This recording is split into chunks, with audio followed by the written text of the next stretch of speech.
Este programa é livre para todos os públicos.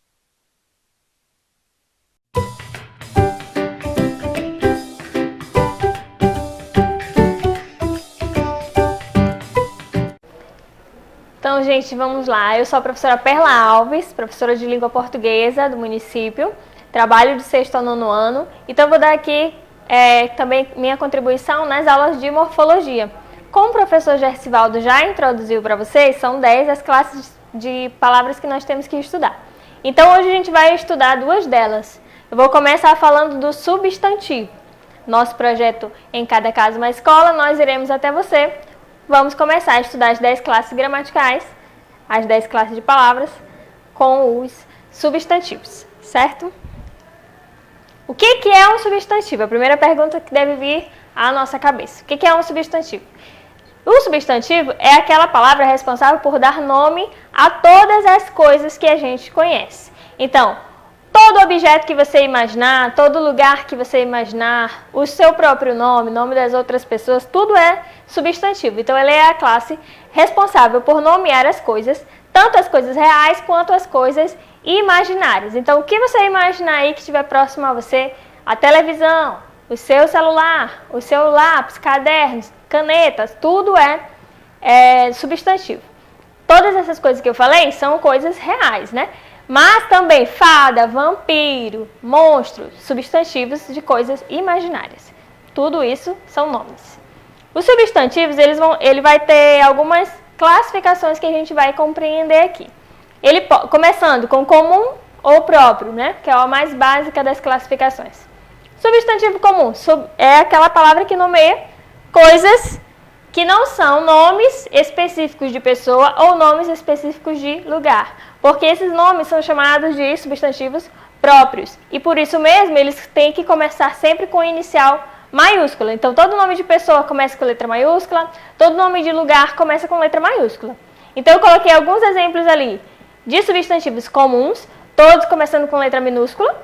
E, do outro lado, nomes de substantivos próprios, todos obrigatoriamente começando com letra maiúscula. Então já sabe, toda vez que você pensar em uma palavra que nomeia alguma coisa, se for algum objeto, algum animal, ele vai ser comum. Mas se ele for nome de pessoa ou nome de lugar, ele vai ser próprio. Outra classificação: simples ou composto. O que vai ser um substantivo simples? Você já estudou lá nas aulas de estrutura e formação de palavras sobre radicais.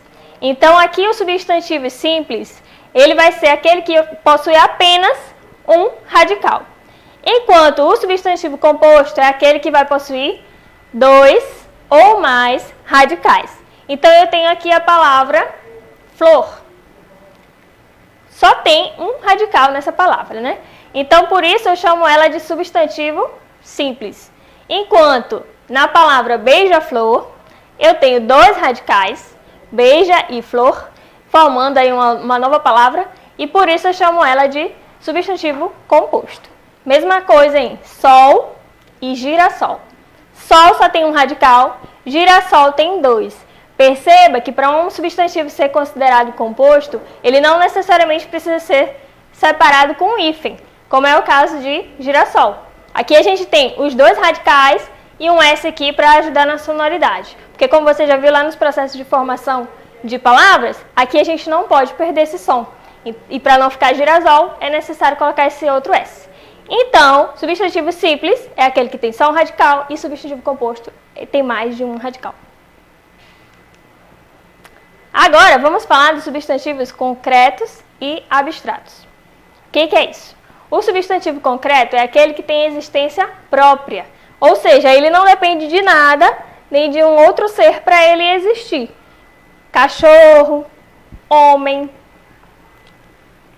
planeta, são palavras que não necessitam, o seu significado, quando você pensa nele, ele não vai necessitar de um outro ser para ele poder existir.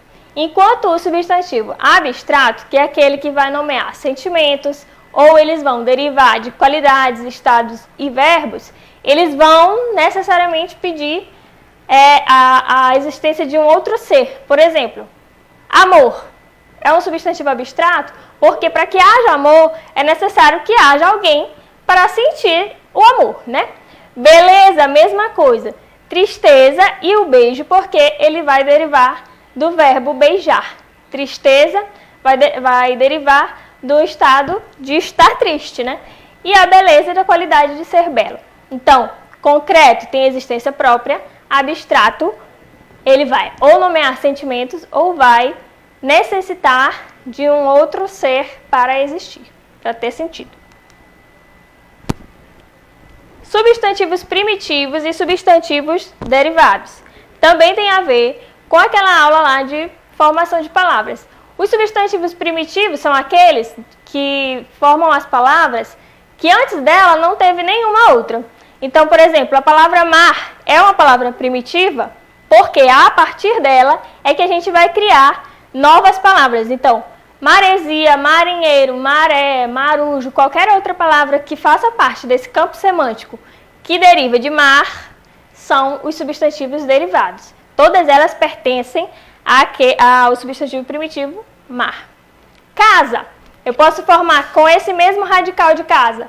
Casebre, casão, casarão, aliás, caseiro, casinha e por aí vai. Muito cuidado para você não cair no erro de achar que só porque a palavra começa com, por exemplo, CAS, exemplo, casamento, e achar que ela faz parte do mesmo grupo, que ela é um derivado de casa. Não. Ela não faz parte porque não é o mesmo campo semântico. Então, não tem essa classificação.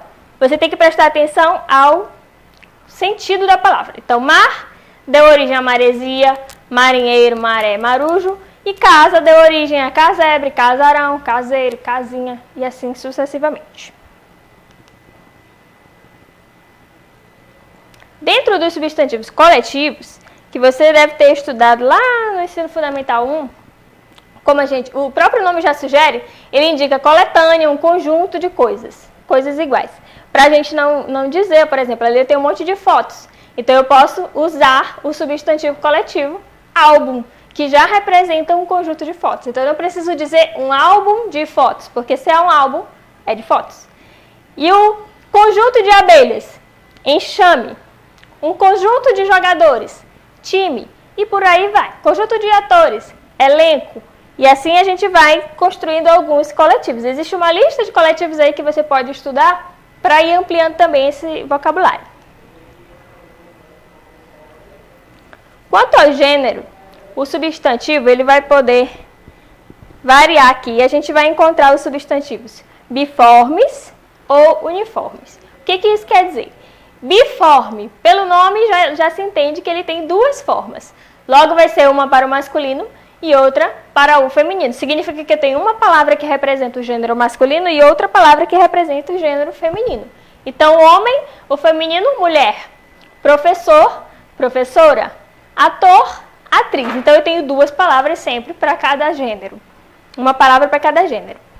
E nos substantivos uniformes, a gente vai ter 3 subdivisões.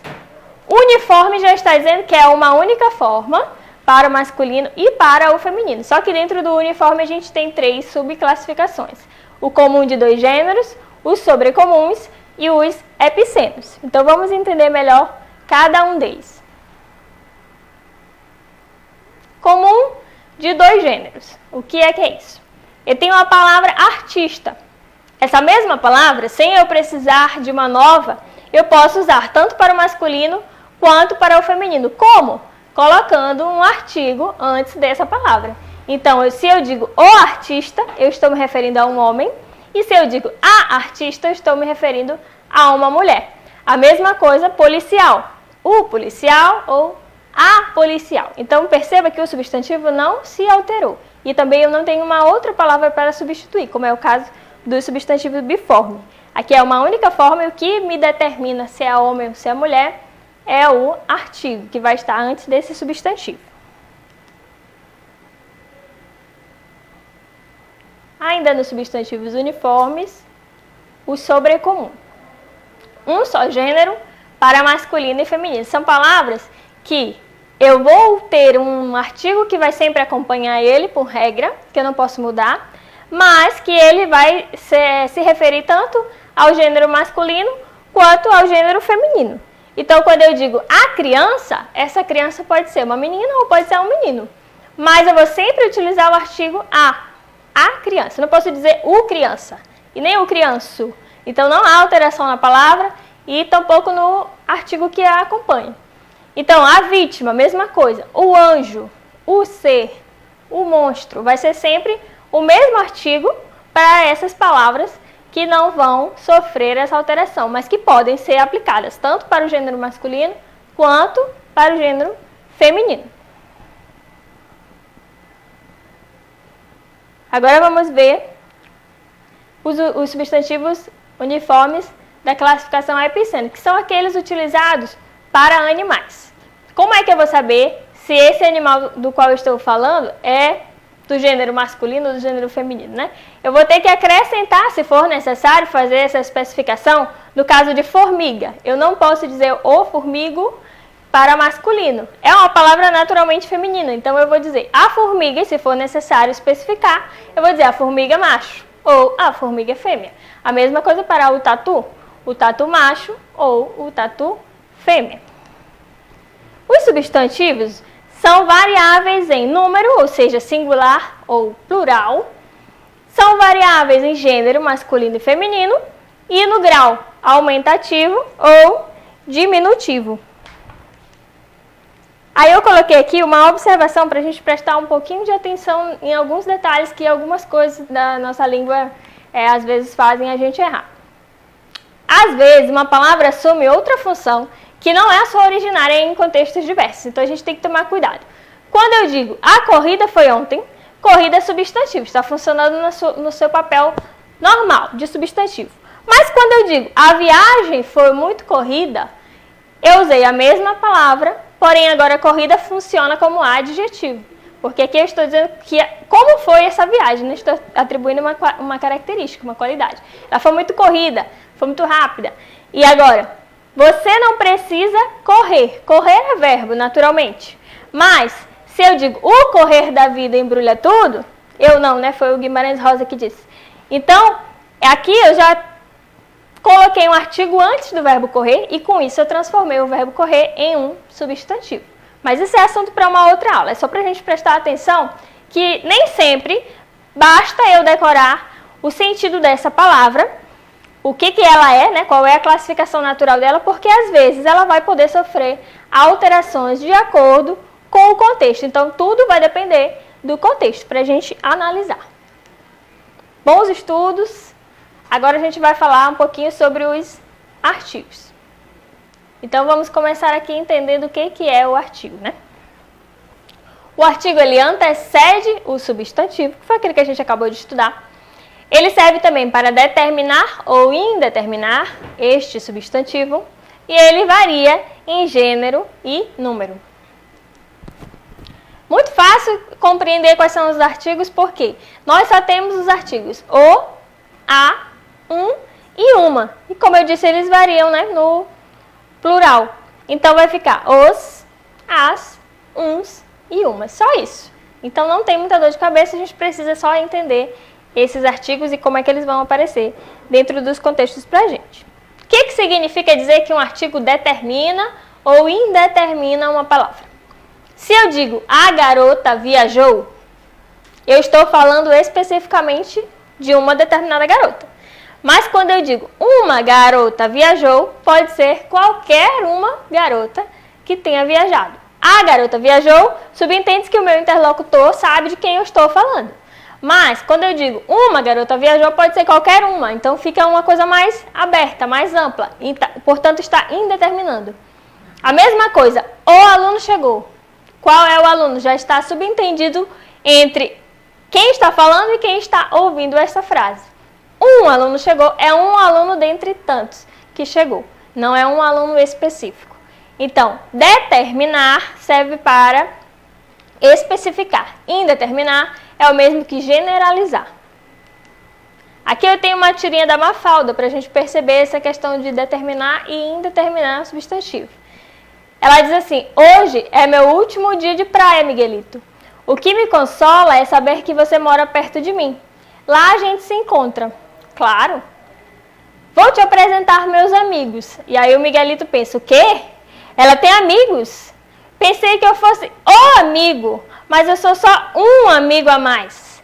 Aí uma pausa dramática justamente porque ele se deu conta de que ele é um dos amigos. Ele não é só o amigo dela, o único. E aí ele diz, você é igual às outras. Ou seja, se ela dissesse, você é um amigo, significa que ele é único. Especial, né? Dá uma ideia de que ele é o único amigo que ela tem. Mas se ela diz, vou te apresentar os meus, então é porque ela tem outros. Ele é apenas um dentre outros amigos que ela tem. Por isso ele ficou aqui revoltado.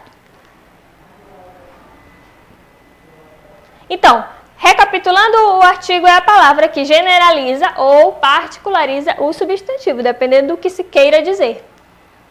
Se eu digo que eu adotei um cachorrinho, é qualquer cachorrinho. A pessoa para quem eu estou dizendo não necessariamente sabe de qual cachorro eu estou falando. Mas se eu digo eu adotei o cachorrinho, entende que o meu interlocutor sabe de qual cachorrinho eu estou falando e que agora eu o adotei. Ela é uma professora. É uma professora dentre tantas outras que existem.